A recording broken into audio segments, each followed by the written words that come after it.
didn't need to be done. He could have painted the ceilings. They ripped down a gorgeous ceiling like this. And then they said, we have a problem. Now we have to put one up. How do you do a ceiling like this? And they're way over budget. They decided they wanted to do a basement, but unfortunately the basement is right next, you're right next to the Potomac. And when we went down, they should have stopped immediately because they should have known. But they have a little thing called the Potomac River where the basement is. But they said, we're going to get it done anyway, so you build what's called a reverse bathtub. And it's not that uncommon, but it is actually a reverse. You seal it. The problem is nature always wins. I know a lot about reverse bathtubs. I've done it. And it's something you only do in emergency.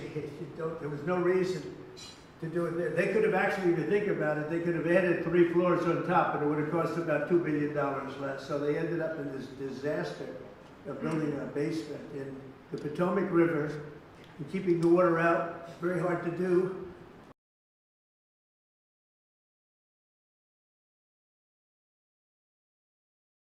It's too high. We should be much lower in interest. We're doing so well, but we would have been, as good as that is, even better. I don't think it's affected us much. You can't. We have an all-time high stock market. Everybody in this room is extremely happy with Trump. If you weren't, I would have postponed it. I would have said, let's do it. Let's do it some other time. But the stock market hits records almost all the time. Every once in a while, we'll have a little situation come up that drives it down, but it comes right back. We're doing really well on trade. We're taking in hundreds of billions of dollars on the tariffs. The tariffs are making this country so rich, and they're making it powerful. We stopped a lot of these wars using trade. We had, as an example, India and Pakistan were going at it really hard. 7 planes were shot down. It was going to happen. Bad things were happening. And I was talking to both of them about trade. And I said, how are we doing with this? They said, sir, we're doing very well. I'm like, great. Well, we're not going to do well. We're not going to do a trade deal unless they stop the war. And I got him on the phone, and I said, listen, we're going to put a 200% tariff on your country for any product you sell into the United States unless you stop this war, because I'm not going to be a party to it. You have 2 nuclear nations, by the way.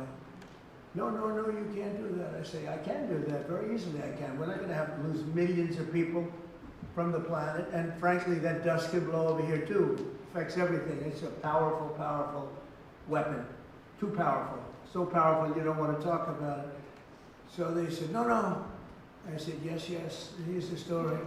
If you're going to go and do it, we're cutting off all negotiations. There'll be no trade with the United States of America. Both nations, I spoke to them both. I like both. The leaders, I like them both a lot. But I said, that's the way it is. And I get a call the next day. We have decided to de-escalate. I said, I thought you would, actually.